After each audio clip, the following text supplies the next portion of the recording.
이게 언제나처럼 신들의 뉴스 정면 승부, 오늘 하루 중에 정치 뉴스 여러분께 알려드리고 또 함께 생각해보는 뉴스 인앤아웃으로부터 시작을 할 텐데요. 오늘도 YTN의 이우영 아나운서 함께하겠습니다. 어서 오십시오. 안녕하세요, 이우영입니다.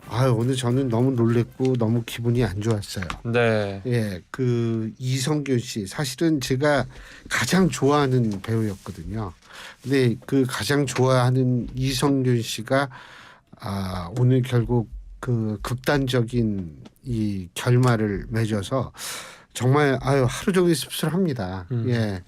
그 참 어떻게 그렇게 되는지 모르겠어요. 아카데미 이 시상식장까지 간 배우가 지금 오늘 외신에서도 이성균 씨의 사망 소식을 거의 톱뉴스로 외신들도 다루고 있다라고 얘기를 하는데요. 정말 그 어떤 일이 있어도 사실 이렇게 극단적인 행위는 자제해야 되거든요. 제가 이제 극단적인 선택이라는 단어 쓰지 않는 이유는, 이게 선택이라는 단어는 유족들에게 또 한 번 아픔을 줄 수가 있기 때문에 되도록 방송에서 쓰지 말자, 이렇게 지금 얘기가 나와서 저는 그런 단어를 쓰지는 않습니다만 정말 오늘 하루 참 가슴이 아픈 하루였어요. 네. 그 이성균 씨 좋아하죠? 저도 좋아하는 배우였어서 좀 안타깝고. 그렇죠. 네. 그렇죠. 참. 네. 혹시나 뭐 그런, 사실 이런 소식을 전할 때마다 이 주변 누군가 혹은 이 방송을 듣고 계시는 어떤 분 한 분 정도는 조금 안 좋은 생각을 하고 계실 수도 있잖아요. 그럴 그렇죠. 때마다 늘 그 주변에 그 응원하시는 분들이 있다는 걸 아시고 자살 예방 상담 전화 이런 거 한번 전화해 보시는 것도 도움이 되니까 전화하시길 바라겠습니다. 이 극단적인 어떤 그런 행위를 할 정도의 이 용기가 있으면 제가 볼 때 그 어려움도 극복이 가능하다, 이런 말씀을 꼭 드리고 싶습니다. 진짜 뭐 어떤 경우가 있어도 일어나지 말아야 될 일이 일어나서 참 그렇습니다. 그리고 여러분들이 이제 의견 주시려면은요, 구물정 0945 샵 0945로 저희한테 문자 주시면 제가 인터뷰위한테 대신 질문을 한다거나 혹은 여러분의 의견을 반영하도록 하겠습니다. 짧은 문자 50원, 긴 문자 100원의 유료 문자라는 점 말씀드립니다. 자, 그러면 오늘 어떤 얘기부터 해볼까요? 네, 조금 전 오후 3시에 있었던 이준석 전 국민의힘 대표 기자회견부터 다뤄보도록 하겠습니다. 내년 총선 이제 100여일 정도 앞두고 있는데요. 이준석 전 대표가 탈당과 신당 창당을 공식 선언했습니다. 자신의 정치적 고향 서울 노원구 상계동의 한 음식점에서 기자회견을 열었는데요. 여기서 국민의힘 탈당을 공식적으로 선언을 했습니다. 2011년이었죠. 박근혜 당시 한나라당 비대위원장의 비대위원으로 이제 깜짝 영입이 돼서 정치 입문을 했고요. 2016년 탄핵 정국에서는 새누리당을 탈당해서 바른정당에 합류를 했습니다. 이후 2020년 21대 총선을 앞두고 미래통합당 지도부에 합류하면서 친정에 복귀를 했지만 이번에 이제 두 번째 탈당을 하게 됐습니다. 이전부터 오늘 27일을 탈당 디데이로 삼기도 했는데요. 회견 내용을 좀 보면 과거의 영광과 유산에 미련을 둔 사람은 선명한 미래를 그릴 수 없다. 오늘 내 선택은 내 개인에 대한 처우, 나에게 가해진 아픈 기억 때문에 하는 것은 아니다 라고 이야기를 했고요. 변화가 없는 정치판을 바라보며 기다릴 수 없다, 이렇게 밝혔습니다. 또 지금도 누군가는 대한민국의 위기 속에서도 상대를 악으로 상정하고 청산하는 것을 소명으로 생각하고 그 방향으로 시민들을 이끌려 한다면서 국민의힘 한동훈 비대위원장을 겨냥하기도 했습니다. 상대 정치 세력을 악의 상징으로 만들어서 콜로세움에 세우는 검투사 정치는 월륜, 즉 보름달과 같아지게 돼 있고 미래를 이야기하는 생산적인 정치는 월신, 초승달과 같이 차오른다, 이렇게 이야기를 했습니다. 또 회견 내용에서 보면 실제로 이미 몇 달 전에 책임 있는 사람으로부터 총괄 선거대책위원장 등의 자리도 제안받은 적이 있다라고 이야기를 했습니다. 이 이외에도 의대 정원 확대, 국민연금 개혁, 해병대원 사망 사건 수사 의혹 등 윤석열 정부의 구체적인 정책을 열거한 뒤에 문제점을 지적하기도 했고요. 이 신당에서는 이 위기를 정확히 직시하고 당당하게 표 떨어지는 이야기를 하겠다 밝혔습니다. 애초에 이제 이 전 대표의 측근으로 꼽히는 천하인은 함께하지 않을 것으로 보인다라고도 이야기가 나왔고, 이 전 대표의 측근 그룹 중에 이제 김용태 전 최고위원은 이제 당에 남겠다라고 신당 합류에 선을 그은 바 있습니다. 이제 오늘 사부에 나와서 직접 좀 입장을 나오니까 자세히 좀 들어봐야 되겠어요. 네. 자동차가 안 밀리면 제 시간에 올 겁니다. 네. 예. 자, 회견 장소부터 이제 굉장히 이례적이었습니다. 애초에 잡아놓았던 국회 소통관을 취소하고 노원구에 있는 한 갈비집에서 이제 갈비탕집이에요. 갈비탕집이 있군요. 갈비집과 갈비탕집을 유사하다고 생각하십니까? 전혀 다르네요. 네, 제가. 예. 갈비탕 좋아해요? 갈비탕과 갈비 둘 다 없어서 못 먹습니다. 아, 없어서 못 먹죠. 네. 그러니까 아무리 없어서 못 먹는다 하더라도 네. 탕과 갈비는 구분을 좀 부탁드리겠습니다. 네, 알겠습니다. 자, 이런 이 갈비탕집 어떤 정치적 의미가 담겼다고 보시나요? 뭐 갈비탕을 좋아하나 뭐 이런 생각도 들게 되는데 뭐 이준석 대표 얘기 다 저는 동의를 해요. 단지 이 상대를 악으로 상정하고 청산하는 것을 소명으로 생각하고 뭐 이 얘기 맞는 얘기예요. 근데 이게 결국은 뭐냐면 정치판 전체가 사실은 상대를 좀 인정하자 이런 의미로 전 받아들이는데 그런 차원에서는 이준석 전 대표도 이 사용하는 언어가 굉장히 날카롭거든요. 그런 날카로움을 약간 무디게 할 필요는 있습니다. 이게 너무 지나치면 사실 상대의 감정을 상하게 되고 그렇게 되면 역시 증오가 판치고 증오가 난무하는 정치판에 기여하는 꼴이 되거든요. 그러니까 사실 이준석 전 대표도 앞으로 큰 정치인이 되기 위해서는 사실 본인도 이제 그런 점을 조금 돌아볼 필요는 전 있다라는 생각이 들고요. 또 하나는 뭐 오늘 창당을 했으니까 잘 됐으면 좋겠어요. 근데 일반적으로 우리가 창당을 해서 제3당 예를 들면 우리가 대표적인 거 3개를 들으면 뭐뭐 들 수 있어요? 자, 퀴즈 들어갑니다. 네. 또 딴 생각했죠. 다시 한 번만 질문해 주시면 감사하겠습니다. 질문 안 해요. 지금 여태까지 우리나라 정당사에서 제3당이 성공한 케이스 3개. 제 3당이 성공한 케이스요. 국민의당이 일단 떠오르요. 국민의당, 네. 국민의당. 예. 네. 안철수 전 대표. 그렇죠. 네. 예. 그거 말고는 제가 잘 떠오르는. 그다음에 없습니다. 김종필 전 총재의 자민련이 있고요. 네. 그다음에 고 정주영 회장께서 또 창당하신 통일국민당이라는 이 3가지 정당이 있어요. 그 뒤에 나온 두 정당들은 언제쯤인지. 네. 태어나기 전 얘기죠. 그렇죠. 네. 예. 그래서 제가 뭐 잘 아빠빠빠빠 할 때 이때 나온 정당일 수도 있어요. 네. 예. 근데 실제로 이 3개 정당이 성공했던 가장 중요한 이유는 뭐 제가 그건 자주 말씀드려서 더 이상 얘기를 안 하겠습니다. 뭐 팬덤이 있어야 하고 지역 기반이 있어야 하고 유력 대선 후보가 있어야 되고 3가지 조건 중에 2가지는 갖춰야 된다는 거 자주 드렸으니까 오늘 딴 얘기를 하려고 하는데 뭐냐면 죄송합니다. 방금 들어온 소식인데요. 네. 갈비탕집이 아니라 갈비집이라고 그러네요. 교수님. 억울하죠. 교수님. 억울하죠. 저 정말 억울합니다. 네. 진짜 세상에 이거 큰일 날 뻔했네. 교수님 갈비탕과 갈비집은 다릅니다. 정정하겠습니다. 맞아요. 갈비집이랍니다. 예. 갈비집이 조금 더 비쌉니다, 교수님. 진짜 그러네. 네. 예. 근데 요새 갈비살 가격은 그래도 갈비집에서 비교적 싼 편인데 이 양념갈비 같은 건 엄청 비싸요. 먹어보질 못했어. 예. 네. 근데 뭔 얘기? 근데 네. 3가지 중에 2가지는 갖춰야 되는데 너무 좋아한다. 갈비집이라 그래가지고 진작 내가 틀려줄 거야.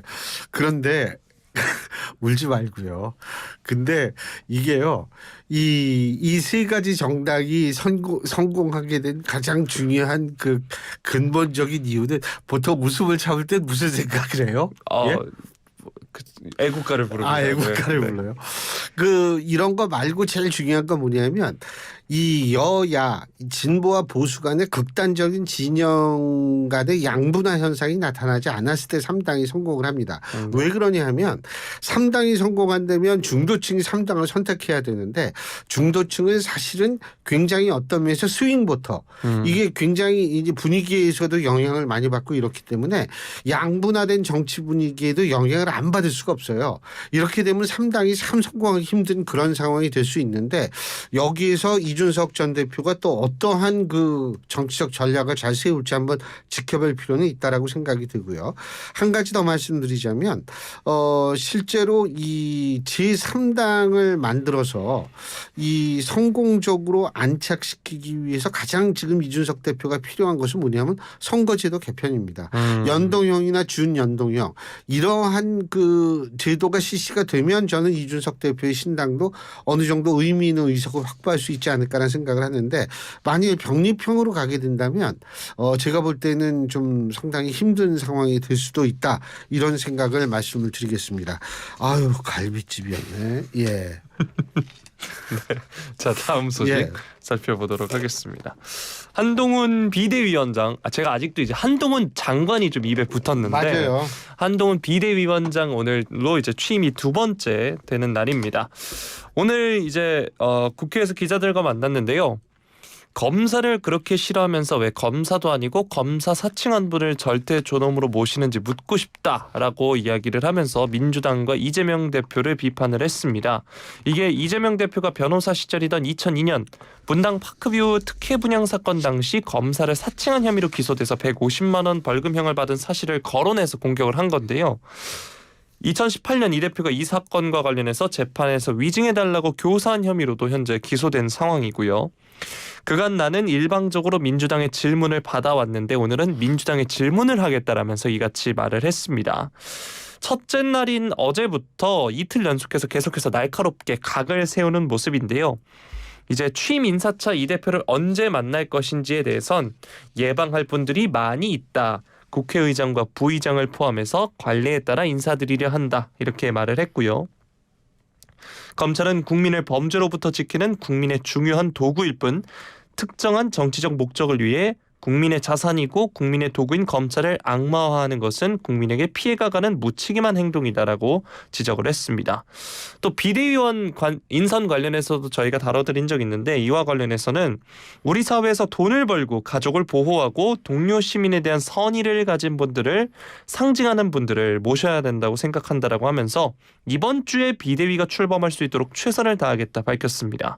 또 비정치인 위주로 한다라고 이야기를 했는데요. 정치인 위주로 할 거라면 본인이 이 자리에 나와 있는 게 이상한 일이라면서 다만 정치인을 비하하는 건 아니고 정치인은 또 정치인의 역할이 있고 정치를 바꾸는 상징적 모습을 보여주는 면에서 비대위는 그런 분들을 모셔야 한다 이렇게 밝혔습니다.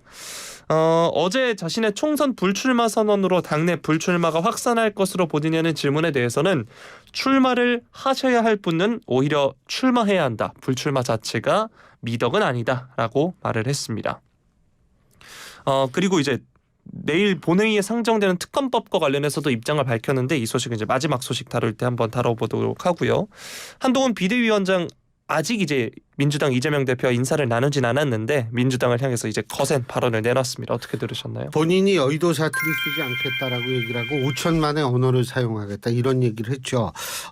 그런데 확실하게 여의도 사투리는 안 쓰는 것 같아요. 왜 그러냐면 일단은 비대위원장도 여당의 대표인데 대표가 이렇게 취임을 하게 되면 일단은 덕담으로 시작하는 게 일반적인데 상당히 그 첫날부터 굉장히 날선 그런 비판을 하고 사실 우리과 교수 중에 한 분이 저한테 카톡을 보내가지고 아니 이렇게 취임하자마자 이런 경우 처음 아니냐고 사실 굉장히 우리과 교수님 한 분도 굉장히 당혹스러워하시는 분이 계시는데 맞습니다. 이게 정치를 좀 아는 사람들은 지금 한동훈 위원장의 어떤 이런 태도가 그다지 일반적이지 않아서 상당히 좀 놀랍다라고 볼 수밖에 없어요. 그리고 제가 한 가지만 더 말씀드리고 싶은 것은 한동훈 비대위원장이 비정치인 위주로 비대위를 꾸리겠다라고 얘기를 했는데 저는 사실 한동훈 위원장을 한 번도 개인적으로 만나본 적도 없고 얘기해 본 적도 없어요. 그렇기 때문에 이분이 어떤 생각을 갖고 있는지 저는 잘 모르는데 그래서 저는 일반론적인 걸 얘기를 하는 겁니다. 근데 일반론적으로 판검사 이렇게 그러니까 판검사 출신들 있죠. 판검사 출신들이 정치를 처음 시작하기 직전에 는 정치에 대해서 굉장히 부정적 인상을 가지고 있어요. 예? 그러니까 물론 그 이유를 제가 따져보면 법조인으로 그러니까 판검사로 있을 때 주로 잘못한 일을 한 정치인들만 다루게 그렇죠. 되잖아요. 그러니까 정치에 대해서 굉장히 부정적인 인상을 갖고 있는데 정치에 대해서 부정적인 인상을 갖고 정치를 하게 될 경우에 두 가지 위험성이 있습니다. 하나는 뭐냐면 어떤 정치를 지나치게 이 상대방을 타도의 대상으로 생각할 수 있어요. 이거 되게 위험하거든요. 파트너로 생각해야 돼요. 그런데 물론 여기서 이런 얘기 할 수 있습니다. 민주당도 상대를 제압의 대상, 타도의 대상으로 생각하는 거 아니냐. 맞습니다. 근데 민주당은 정치를 증오하기 때문에 그런 것이 혐오하기 때문에 그런 것이 아니고 민주당 같은 경우에는 운동권적 무오류성의 착각 이것 때문에 전 그렇다고 보거든요. 자신들은 선하고 무오류성이다 이런 식으로. 그래서 그 운동권적인 무오류성에 대한 착각 이것 때문에 그렇지만 사실 판검사 출신들은 처음에는 굉장히 그런 게 강해요. 그래서 전 그 점이 좀 걱정이 되고요. 또 하나 제가 좀 바꿨으면 좋겠다라고 생각하는 것은 정치는 효율적인 제도가 아니에요. 이게 정당을 바라봤을 때 야, 이 정당은 지극히 비효율적이고 무능하다라고 정치를 판단하면 곤란합니다. 민주주의는요. 가장 효과적인 제도를 만들어내는 시스템이지만 가장 비효율적인 시스템이에요. 왜? 오랜 시간 걸려가지고 상대방을 설득하고 상대의 양보를 끌어내고 나도 양보하고 상대 얘기도 들어주고 이러려면 시간이 오래 걸리잖아요. 그러니까 이런 부분을 전 한동훈 장관이 좀 잘 좀 기억을 했으면 좋겠다는 생각이 들어요. 그리고 그런 의미에서 비정치인 위주로 비대위를 꾸렸을 때 과연 그 비대위가 어느 정도의 물론 참신함은 보여줄 수 있겠지만 실제로 어떤 구체적으로 정치적인 부분에 있어서의 어떤 해법을 제시하면서 문제점의 환부를 고치는 그러한 능력을 발휘할 수 있을지 정치는 생각보다 쉬운 것이 아닙니다. 굉장히 어렵습니다. 제가 정치학을 전공한 지 40년이 넘었는데 이 정치학이라는 건 권력적 현상에 대한 학문이라고 저는 생각하거든요. 쉽지 않은 일이에요. 근데 이걸 글쎄 비정치인 위주로 꾸려서 어떻게 할지는 좀 더 지켜봐야 되겠는데 제가 생각하는 부탁드리는 말씀은 이 두 가지입니다. 네. 자, 그럼 이번엔 민주당의 반응을 한번 살펴볼 텐데요. 한동훈 비대위원장을 향해 여의도 정치 문법에 익숙해져야 한다라면서 날을 세웠습니다.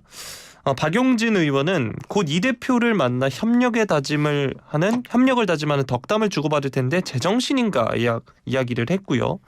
박지원 전 국가정보원장도 SNS에 취임 일성이 이재명 민주당 운동권 정치의 청산이라는 서초동 사투리라고 하면서 여의도 표준말인 협치와 개혁을 통한 정치를 살리는 비대위원장이 되기를 기원한다라고 말을 했습니다.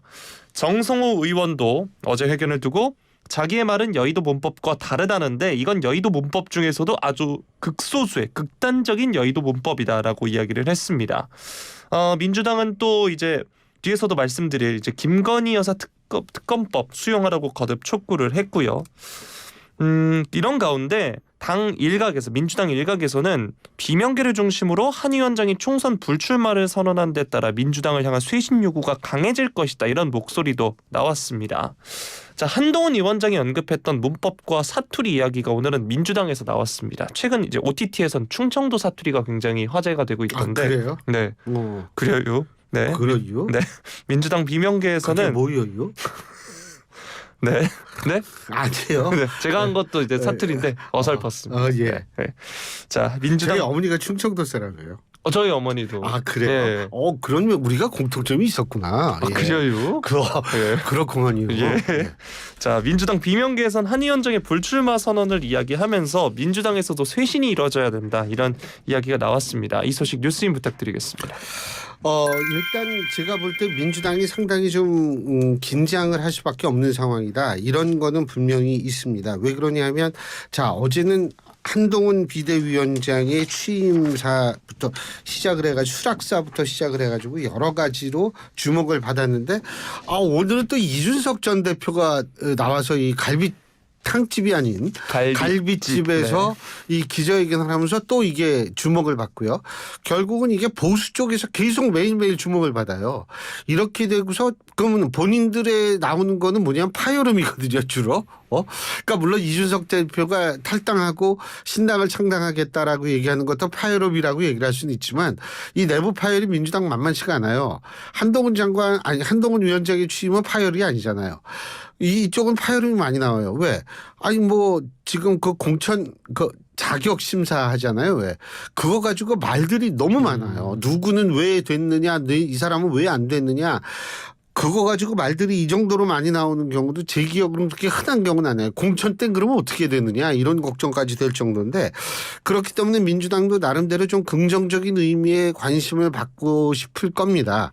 그러기 위해서는 사실은 이쪽에서도 좀 파격적인 뭔가를 좀 보여줘야 될 것 같은데 그 파격을 보여주기는 쉽지 않다는 데에 딜레마가 있는 거죠. 그래서 지금 사실 저는 오히려 이낙연 전 대표의 정치적 행보 이러한 것들에 관심을 갖는데 어쨌든 좀 민주당으로서는 상당히 좀 당혹스러운 상황이겠죠. 자, 지금 방금 들어온 긴급 재난 뉴스를 말씀해 주시죠. 네. 예. 조금 전 오후 5시 20분 행정안전부에서 요청한 미세먼지 비상저감 조치 시행 안내 사항입니다. 지역은 서울과 인천, 경기인데요. 2023년 12월 27일 오전 6시부터 밤 9시까지 서울, 인천, 경기 지역에서 미세먼지 비상저감 조치가 시행이 됩니다. 가능한 외출을 줄이고 외출할 때는 KF94 마스크를 착용하고 귀가 후에는 손발을 깨끗이 씻는 등 건강관리에 유의하시기 바라고요. 실내외 공기 오염도를 고려해서 적절한 환기를 실시하고 공기청정기 등 필터는 주기적으로 점검해 주시기를 바랍니다. 배출가스 5등급 차량 운행은 제한해 주시기 바랍니다. 환경부에서 알려드렸습니다. 예, 오늘 집에 가서 목욕 잘 안 하잖아요, 이윤 아나운서. 제가요? 세수도 안 하고 처음 듣는 소리인데요. 처음 듣는 소리예요. 네. 이상하다. 네. 많은 사람이 얘기할 것 같아요. 네, 다음 소식 살펴보도록 하겠습니다. 자, 이른바 쌍특검 법안이 상정되는 국회 본회의를 하루 앞두고 여야가 한치 양보 없이 강대강 대치를 이어가고 있습니다. 이제 김여사 특검 그리고 대장동 특검 등 2개의 특별검사 도입 법안을 일컫는 쌍특검 내일 본회의에 자동 상정돼서 표결에 붙여지는데요. 여당인 국민의힘은 총선용 악법으로 규정하고 절대 수용 불가 입장을 고수하고 있고 민주당은 성역 없는 수사를 받아야 한다면서 이번 본회의 처리 방침을 굽히고 있지 않은 상황입니다. 앞서서 말씀드렸던 한동훈 비대위원장도 이와 관련해서 총선용 악법이라고 분명히 말했다라고 말을 했는데요. 자, 이처럼 양측이 극도의 긴장 속의 대치를 이어가고 있어서 별도의 협상을 벌일 가능성은 크지 않아 보인다고 합니다. 이 소식 뉴스님 부탁드리겠습니다. 간단히 얘기해서 사실은 그동안 시간이 좀 있었는데 그 시간이 좀 있었을 때 이 문제에 대한 적극적인 문제 제기를 여당이 좀 나왔으면 어땠을까 이런 생각은 사실 좀 해요. 그런데 지금 추진되고 있는 특검법이 특징이 있다면 정의당이 이제 한다 뭐 이런 거지만 과거의 특검 드루킹 특검이나 최순실 국정농단 특검이나 이런 거 봤을 때 주로 그 당사자가 속한 정당은 제외한 나머지 정당에서 추천을 해왔고 그리고 이 생중계한다 자꾸 이러는데 생중계도 과거에 사례가 없었던 게 아니에요. 드루킹도 그랬고 최순실 특검도 그랬고 전부 그런 상황이었기 때문에 지금은 이제 물론 최서원 씨로 이름을 개명했습니다만 네. 그래서 이제 좀 그런데 정부 입장에서 여당의 입장에서 볼 때에는 이것이 총선을 앞둔 어떤 전략이다 이렇게 생각할 수는 있는데 제가 이렇게 표현하고서 말을 맺을게요. 여론은 쫓아가야 되는 존재지 이끌어야 되는 존재는 아닙니다. 이게 이끌어야 되는 존재라고 생각하는 순간 이게 좀 이 여러 가지 오류가 발생할 수가 있거든요. 이 점을 좀 잘 기억했으면 좋겠습니다. 오늘 여기까지 하죠. 지금까지 갈비를 좋아하는 YTN의 이우영 아나운서와 함께했습니다. 감사해요.